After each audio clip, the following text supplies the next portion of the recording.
Bonjour, dans cette vidéo on va corriger ensemble un exercice d'informatique sur la notion de variant et d'invariant, donc en se basant sur un exemple très simple qui est la fonction qui calcule la puissance, c'est-à-dire k puissance n. On va essayer de déterminer à la fois un variant et un invariant pour que vous compreniez bien comment ça marche et comment on peut les déterminer.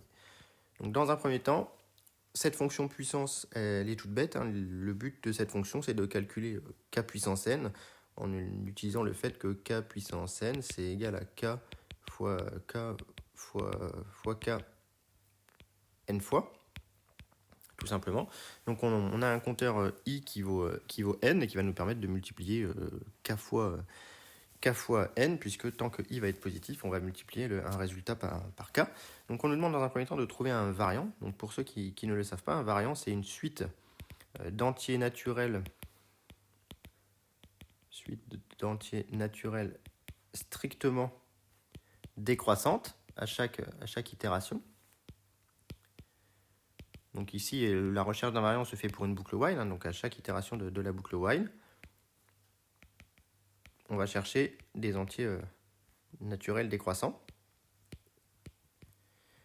Et donc ici, dans notre programme, eh bien, un très bon candidat variant est i, puisque i, vous voyez qu'il démarre à n, n est un entier, et de plus, i va être décrémenté de 1 à chaque fois, si bien que i va aller évolue de n à 0 par pas de 1, ici. Donc c'est un variant.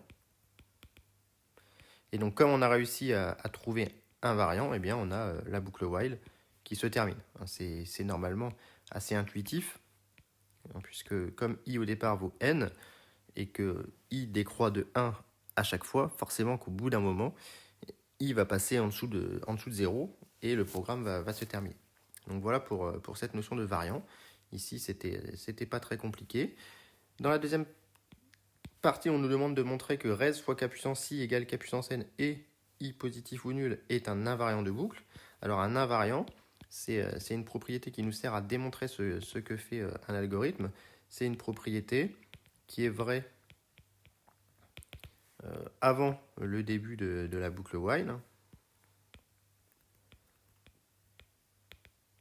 C'est ce qu'on appelle l'initialisation, avant le début de la boucle. En fait, on peut aussi les utiliser pour des boucles for, hein, boucle for ou while.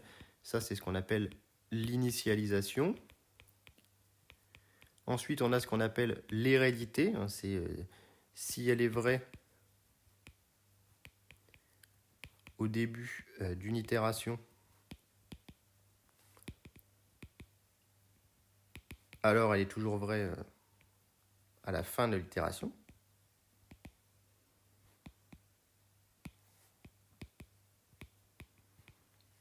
Ça, c'est ce qu'on appelle l'hérédité. Et enfin, eh bien, il y a ce qu'on appelle la correction. Elle est vraie en sortie de la boucle. Et ça nous permet de faire ce qu'on appelle la correction de l'algorithme, comme on va le voir en question 3, de cette fonction. Voilà.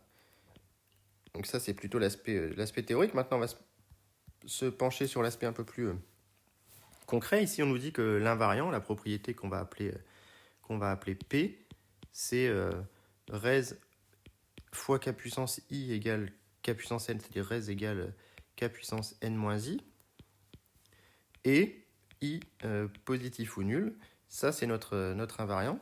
Donc, je vais reprendre le petit programme et on va écrire un petit peu dessus pour comprendre ce qui se passe. Donc, l'initialisation, c'est pas la partie la plus technique. Donc, l'initialisation, on se place avant la boucle le while, c'est-à-dire ici. Donc, on a i égale n, res égale 1. Donc, i égale n est bien positif ou nul. Ça, c'est checké. Et on a donc k puissance n moins i qui est égal à k puissance n, i vaut n, donc à k puissance 0, c'est-à-dire 1, donc c'est bien égal au résultat. Donc on a bien les deux propriétés qui sont vérifiées, donc l'initialisation est validée. Et ensuite on va montrer l'hérédité. Donc pour l'hérédité, on se place dans une itération de la boucle while, et on regarde un petit peu ce qui se passe. Donc on suppose P vrai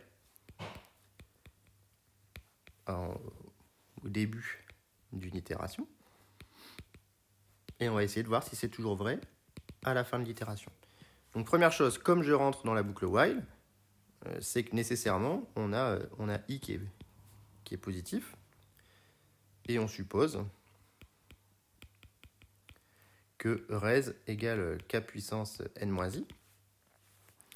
Ensuite, on va,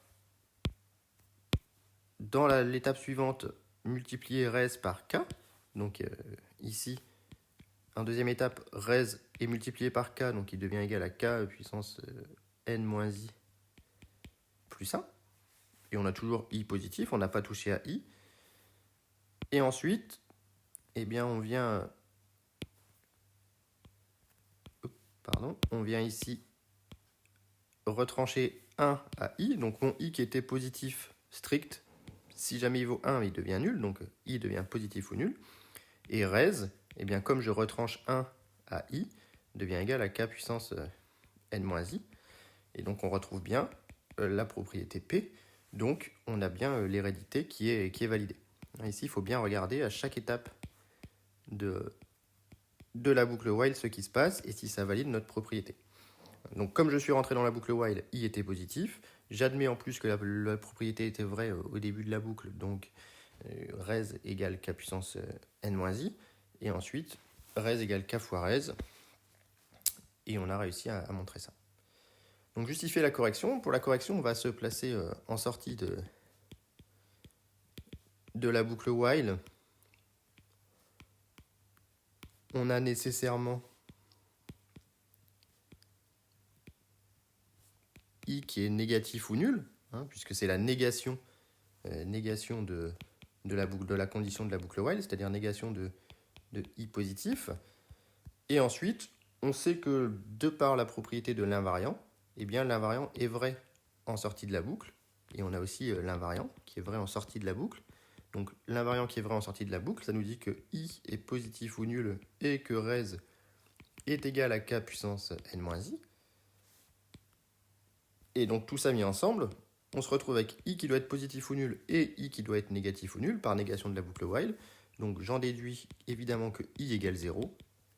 Je vais l'écrire en rouge.